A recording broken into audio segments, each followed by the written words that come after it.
We're growing bush beans, pole beans, Asian beans, soybeans. All that, and later on Holly's going to show us a very unique way you can grow your vegetables just outside your window. All that and a whole lot more coming up today on the Wisconsin Vegetable Gardener.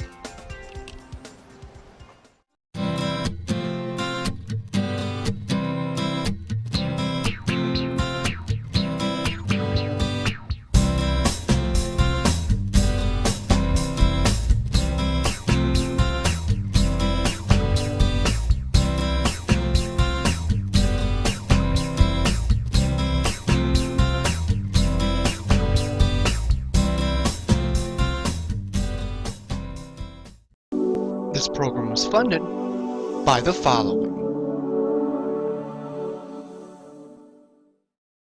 At dollarseed.com, all of our seeds are only $1 a pack. And we have online resources that teach you all about the rewarding hobby of growing your own plants, flowers, herbs, and vegetables. Imagine the joy you'll feel when your children actually help you harvest your first garden crop, or the pride of knowing you'll never need a florist again. Visit dollarseed.com and grow a little magic of your own for just $1. Dollarseed.com. What could be healthier? Willow Spring Soap Company is a locally owned Colorado business just a stone's throw away from the Rocky Mountains. Their handmade soap is made from simple, recognizable ingredients, which lead to a more natural, earth-friendly, long-lasting, and hard bar with a wonderful creamy lather. They make soap using the cold kettle process with a specially formulated recipe of 100% vegetable oils. They use traditional methods that produce a true soap instead of the commercial synthetic alternatives that can dry out skin. Go to www.willowspringsoap.com to get a fresh and natural clean, handmade in the Rockies. The Wisconsin Vegetable Gardener supports the following. Hunger Task Force believes that every person has the right to adequate food obtained with dignity. They're providing food for people in need.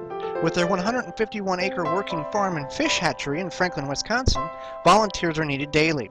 You could plant seeds in the greenhouse, ride the transplanter, or you can make an instant $10 donation from your mobile device by texting food to 52,000. For more information on how you can help end hunger, visit hungertaskforce.org.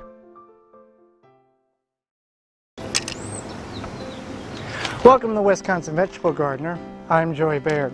This show is dedicated to the average gardener, simple home living, and using what you already have. Well, we're getting some beans in the ground.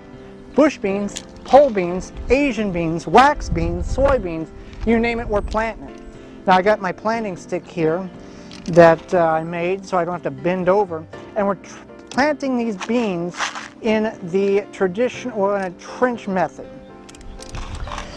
And what I'm doing is I'm doing two on one side and then coming over and going angle back and forth so I can get more beans in a row versus the traditional one seed every 4 to 8 inches. So there'll be plenty of room for these things to grow, and I don't have to break my back to bend over and do this with this planting stick. Now we're going to do bush beans and pole beans. There's advantages to both. And I guess if you want to say there's disadvantages to both as well. Bush beans will take approximately 55 to 60 days. Now they will take up a little more space than pole beans will. They'll get at maturity, 18 to 24 inches tall and be extremely bushy, hence the name. Pole beans, on the other hand, will take a little bit longer to get to maturity, about 65 to 70 days. They don't take nearly as much space up, as you can see with the poles that we have for our beans over there. They will grow up to the time it gets too cold or frost. So what I'm planting here is top crop bush beans in this particular row. Now you want to plant these beans about 1.5 inches deep in good moist soil. Now if you have a clay consistency to your soil, you want to back that off to about 1 inch deep. And you want to water these in after planting, which we're not going to do because we're expecting big rains tomorrow night and the day after. And also in 3 days, our temperatures at night are going to reach about 45 degrees. Now, it's not recommended for bush beans to be planted, or pole beans for that matter, anything under 50 degrees. If you're planting lima beans, you want to wait until the soil is 60 degrees. So if I would water these, that would instantly enhance the germination process, and it would potentially damage the seeds. I wouldn't say damage them, it could possibly slow their growth if the seeds are already emerged before that cold night comes. Also, if you want to get a jump start on your beans and you're already late on them, you can soak your beans in some water for about 2 hours prior to planting. And believe it or not, that will actually speed up germination by 3 whole days. So these are the golden wax bush beans. So we'll use all of them. And I'm going to take and use the golden wax beans. And I'm just going to intermingle these, and at the time of harvest we'll be able to identify what seeds are what. A row here. I'm going to go ahead and just intermingle all these seeds together, doing the trench method of planting the bean seeds. All right, now that we got our bush beans planted, we're going to plant some organic soybeans. Now these are the exact same thing that you see the farmers planting in the fields. The only difference is these are organic and they're not genetically altered or modified by big chemical companies. So why would you want to plant soybeans in your garden? Well, you can harvest the pods prior to them getting mature before they dry out like the farmers wait for in the fall. And you can put them in stir fry, you can eat them in salads. They're very tasty, and you know they're organic, and they're healthy for you. Now, I'm planting these about 1 inch apart. Now, they're unlike bush beans where they need a lot of space. These things will grow approximately, depending on the situation, 18 to 30 inches tall, and they're just going to be a string, or they're just going to be a single stalk with multiple pods coming off of it with the leaves on it. So they don't need a whole lot of room. In the farming industry, they'll plant them very tight together and get a lot of seeds in the ground and try to get large yields that way. So I'm just putting them about 1 inch apart, and we'll cover them up. I'm going about 1/2 inch to 1 inch deep. There no real science to these. So we're going to plant our Asian long beans over along the fence here. Now this contraption here, you'll have to tune in next week to understand what's going on here. But with our beans, these Asian long beans will grow to 5 to 6 feet. They're a pole bean, and they'll put on a seed pod or a bean that's they'll grow up to 36 inches long. Now obviously you can harvest it at an earlier stage. And I'm planting these 12 inches apart at 1/2 inch deep, and they'll take about 10 to 15 days to germinate. Now, these are not for preserving, for canning, nothing like that. They can be refrigerated for up to 5 days. They're more for Asian, for stir fries, and you can eat them raw as well. But these are not for preserving purposes. These are just for eat them as you harvest them. But yeah, these will get 36 inches long at full maturity. So it's kind of a unique looking bean. These are the green variety. They also have a reddish purple variety as well. Now with our planting stick here, if you want to know how we made it and you want to make your own, you can go back to show 24 and I explained to you how and what this is made out of, and it'll save your back in the garden. Well, now let's go over and plant some pole beans. So we're going to plant our pole beans on our homemade trellises. Now if you want to see how we make these trellises, you can refer back to show 19. It's a simple process, probably with items you already have in your house. Now, with the pole beans, we've got a couple of small trellises and we've got a tall trellis here. And it's very simple. We're just going to, your biggest concern is the height between the ground level and your trellis. Now these are about, you're looking at 10 to 12 inches on that one. Over here is about 6, and that's about 8. So you just have to kind of think about your bean. Once it gets to established, it's going to grab onto this and climb up, and they're very vigorous climbers. Now with pole beans or bush beans, you want a pH level of 6.5 to 7, and you'll be fine. Now to do the pole bean, I'm just doing a trench in the perimeter of the ring that I have here. Now also another thing you can make pole trellises with is bicycle wheel rims. That's also works very well.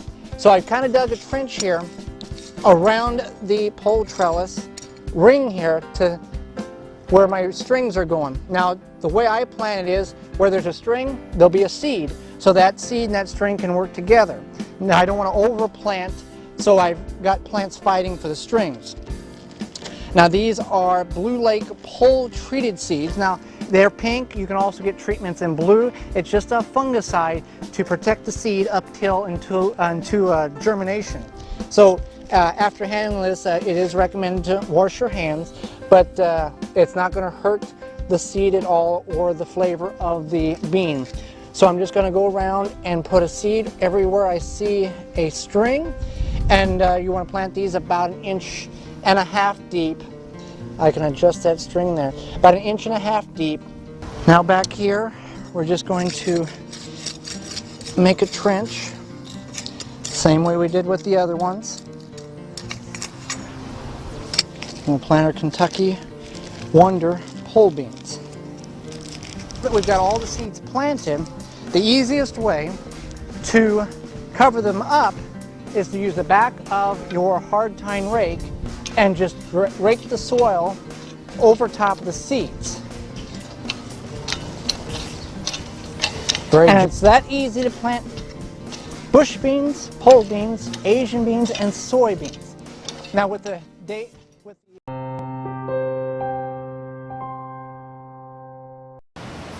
compost bins can be very expensive. One way to get around that expense is to make your own.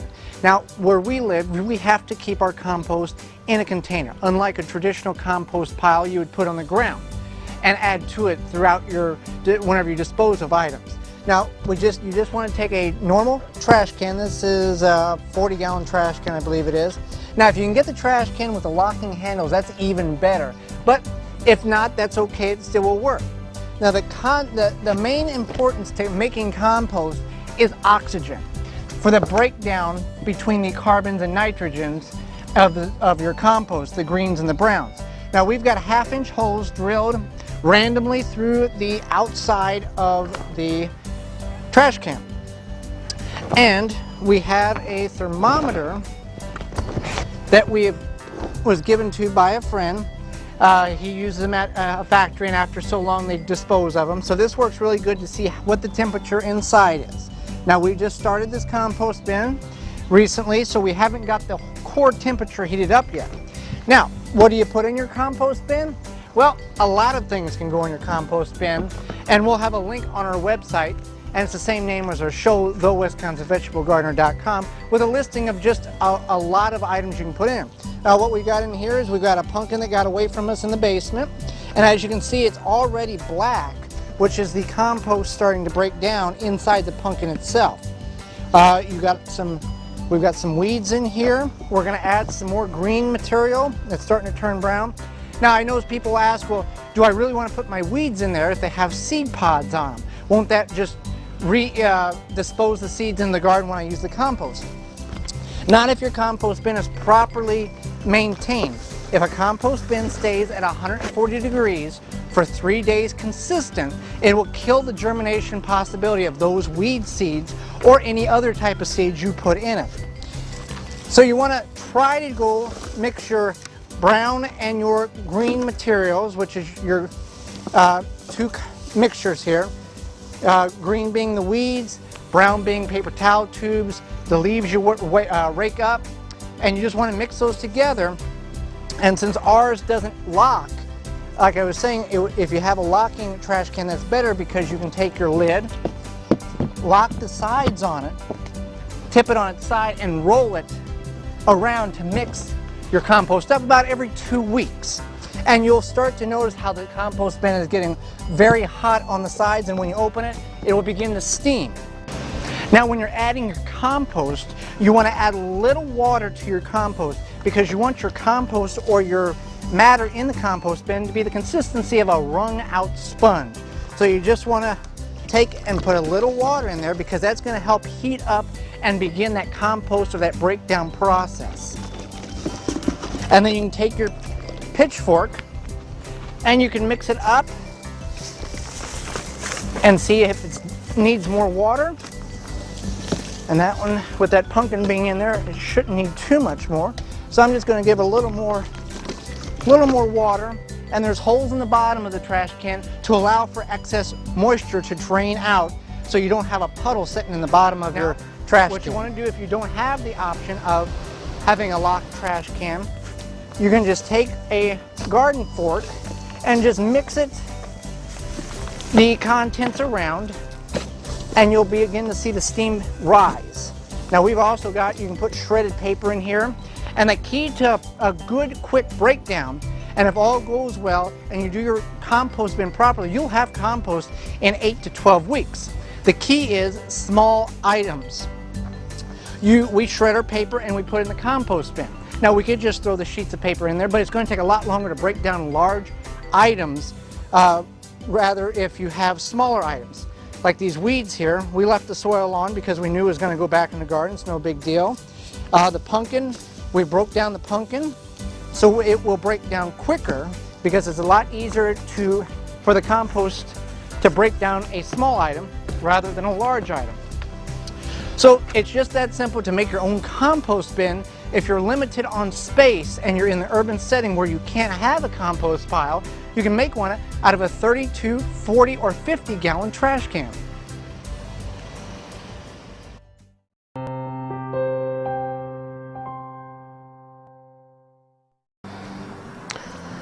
We found many uses for soda bottles and plastic bottles alike in our garden. You can cut the middle part out, put it as a protective ring around seedlings in your garden. You can just cut the bottom portion out, make a mini greenhouse with it. You can even make a little container out of a soda bottle top or plastic bottle top to maybe hold your contact lenses in, a pair of earrings. Maybe you know you're going to be going out for the day and you want to bring some lotion with you or some sunblock. So a handy little container like this can do simply just that, and it's easy to make, so let me show you. So basically you're going to have the top of your bottle like this, and what you want to do is you want to trim around where that ring is right there. Now what you're going to need is you're going to need a saw to saw that off, and that's what we did here with these ones. And as you can see, you're left with this, and what we did is we took from the side of the bottle and we put it in between the two to make it two separate little containers, and that would be ideal for contact lenses, or if you wanted to maybe do like salt on one side and pepper on the other side or something. But we're not going to do that with this one. We're just going to make one bigger container, and you just take your hot glue gun and then you just put your glue around pretty even, and there's a good amount of glue. Then you want to take the other side and put it together, and then you just want to hold it together for a couple seconds.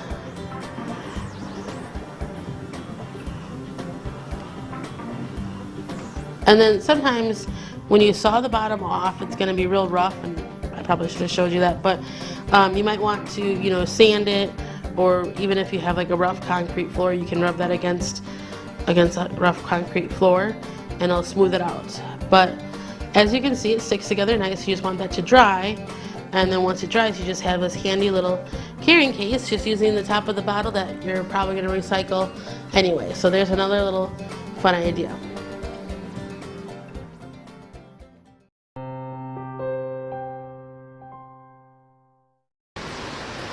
Parsnips were an ancient root crop grown by the Greeks and the Romans.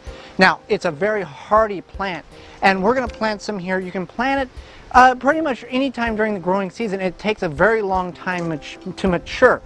Now, we've checked our pH level in our soil, and we need to be between 5.5 and 7.0, and that's where we're at. We're right at about 6.8. So that's good news. They're a nitrogen-rich, if you have a nitrogen-rich organic fertilizer, you can apply that too. But you don't want to apply compost manure to this, because if you do, the parsnips will tend to fork at the root. And you may think, oh, that's good. Well, it's not really, because it'll fork out, it'll put more stress on the plant, and it'll be a woody taste to that parsnip.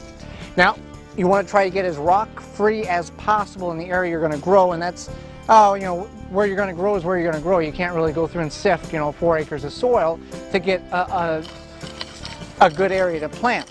So this is fairly decent soil here, limited amount of rocks. So we're just going to take our pointed hoe here, and you want to plant these things a 1/2 inch deep. And when you plant them, you want to go 12 inches apart from one another. And you don't want to fudge on this, because you do want 12-inch spacing from seed to seed. These things will get very large. We've got one that came up on here over by the fence over there, and as you can see, it gets very large, very leafy, and it is a very it has a very nutty flavor whenever you harvest it. It's very similar to a giant white carrot. And you want to recommend planting these things on a very calm day. As you can see, these seeds are different to a carrot seed, but they're very light as air and they'll fly away on you. So we want to plant these about every 12 inches. Like I was saying, these things, they take about 100+ days to mature, but they're extremely hardy. Now, some of you may have done this as a child or may still do this. In the olden times, when gardeners would plant their seed and they would run out of storage space, parsnips they would let set in the ground. They would mulch over top and let them set in the ground over the winter, and then as the soil began to thaw in the spring, they would harvest their parsnips before they went to seed. Now, parsnips will go to seed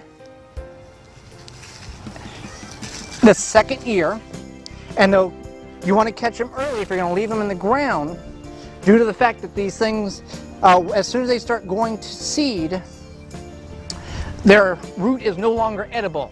They put all their strength into making the stalk, and the stalk will get about 5 to 7 foot tall, branch out like a tree, and there'll be thousands of these little seed pods on there. And if you don't catch it early, you're going to have parsnips coming up all over the place. And these take a long time to germinate. They'll take about 15 to 20 days to germinate. So if you don't see them coming up right away, don't get discouraged. They'll take quite a long time. So we want to water these in, cover them up, and then in about 100 days you're going to have the opportunity to harvest parsnips. Now, you can harvest them throughout the growing season depending on the size that you want. We've harvested parsnips at the end of the fall and in the spring, and they've been a good 18 inches long and about 3 or 4 inches in diameter. So they're very big growers. So if you want to plant parsnips, it's not too late to get them in the ground to have some good nutty flavor vegetables for over the winter.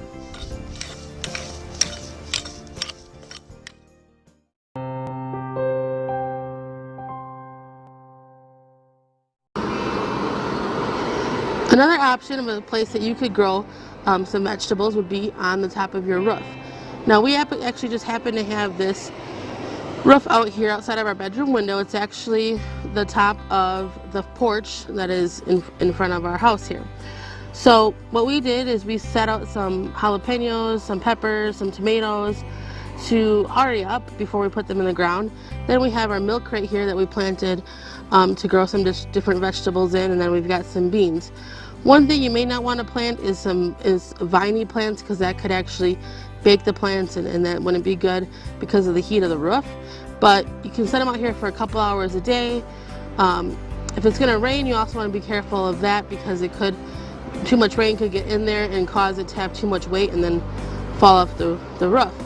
What we did is we also took some tape, we took some duct tape, and we put it on the plastic thing here so that it would give it some friction against the roof and prevent it from slipping. So that's a few options that you have for another place to grow some plants.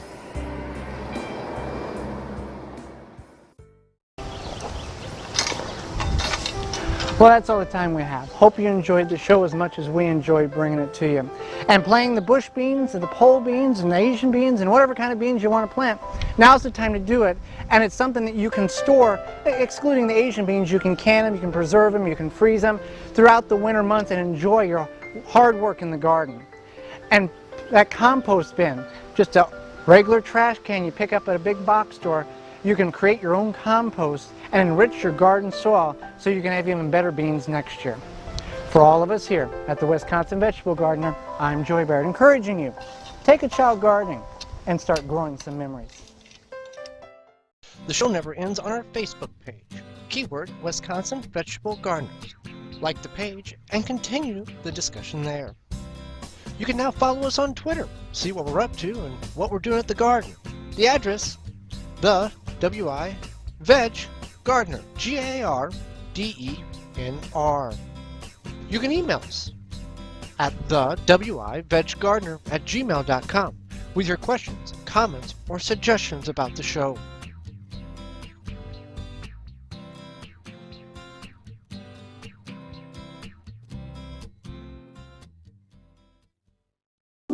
This program was funded by the following. At dollarseed.com, all of our seeds are only $1 a pack. And we have online resources that teach you all about the rewarding hobby of growing your own plants, flowers, herbs, and vegetables. Imagine the joy you'll feel when your children actually help you harvest your first garden crop, or the pride of knowing you'll never need a florist again. Visit dollarseed.com and grow a little magic of your own for just $1. Dollarseed.com. What could be healthier? Willow Springs Soap Company is a locally owned Colorado business just a stone's throw away from the Rocky Mountains. Their handmade soap is made from simple, recognizable ingredients, which lead to a more natural, earth-friendly, long-lasting, and hard bar with a wonderful creamy lather. They make soap using the cold kettle process with a specially formulated recipe of 100% vegetable oils. They use traditional methods that produce a true soap instead of the commercial synthetic alternatives that can dry out skin. Go to www.willowspringssoap.com to get a fresh and natural clean, handmade in the Rockies. The Wisconsin Vegetable Gardener supports the following. Hunger Task Force believes that every person has the right to adequate food obtained with dignity. They're providing food for people in need. With their 151-acre working farm and fish hatchery in Franklin, Wisconsin, volunteers are needed daily. You could plant seeds in the greenhouse, ride the transplanter, or you can make an instant $10 donation from your mobile device by texting food to 52,000. For more information on how you can help end hunger, visit hungertaskforce.org.